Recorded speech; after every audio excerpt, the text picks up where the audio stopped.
It's 2 a.m. Your brain is spinning through every awkward conversation you had today, and the silence in your room feels entirely too loud. You are desperate to untangle that knot in your chest, so you reach for your phone. But instead of texting a sleeping friend, you open ChatGPT. You start typing out the entire messy situation, treating the prompt box like a digital confessional. Within seconds, the cursor blinks back with a perfectly structured, impossibly patient response. It says your feelings are valid. It helps draft a polite reply. It doesn't judge you for spiraling. Because this software is so frictionless and constantly available, it has quietly morphed from an experimental tech novelty into a highly dependable daily emotional safety net.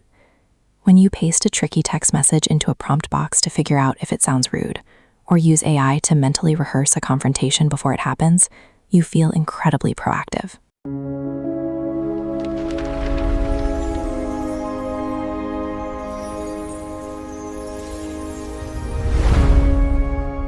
Reading a cleanly formatted, bulleted list of your own chaotic feelings gives you a sudden rush of clarity.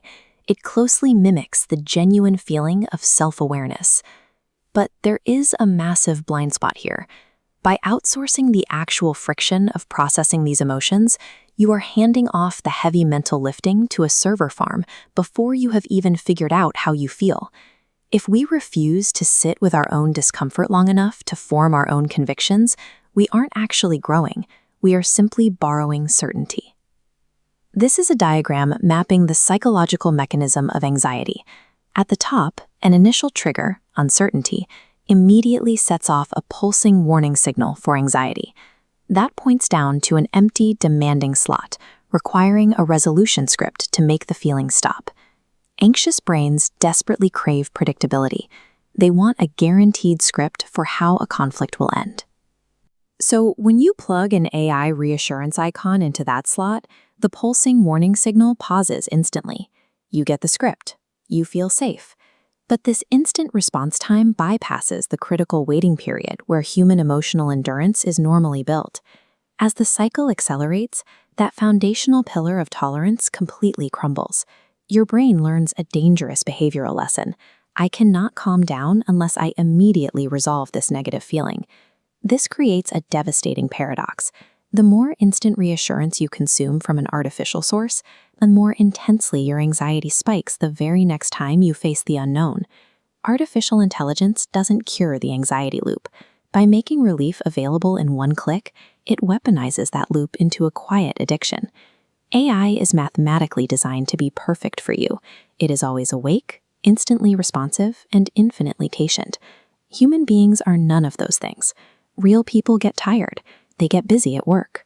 They read your text, get distracted, and forget to reply for 6 hours.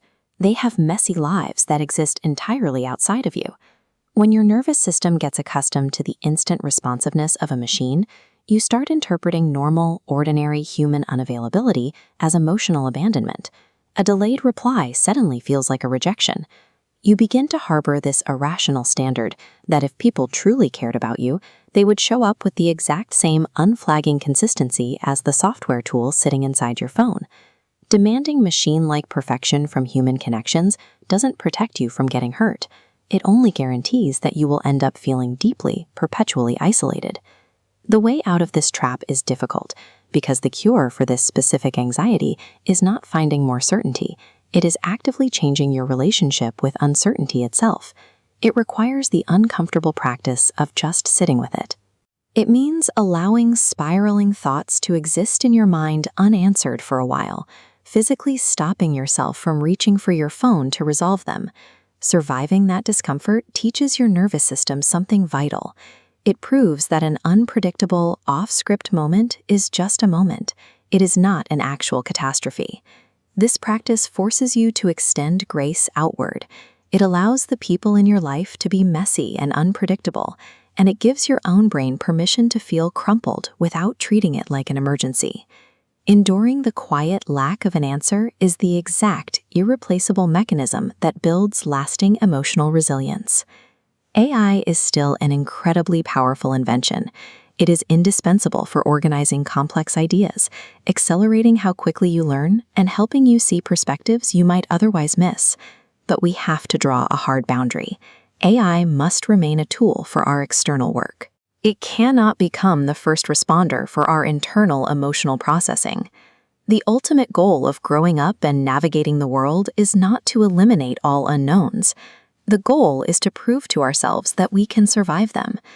If we never force ourselves to sit in the uncomfortable quiet of not knowing, how will we ever figure out what we actually believe?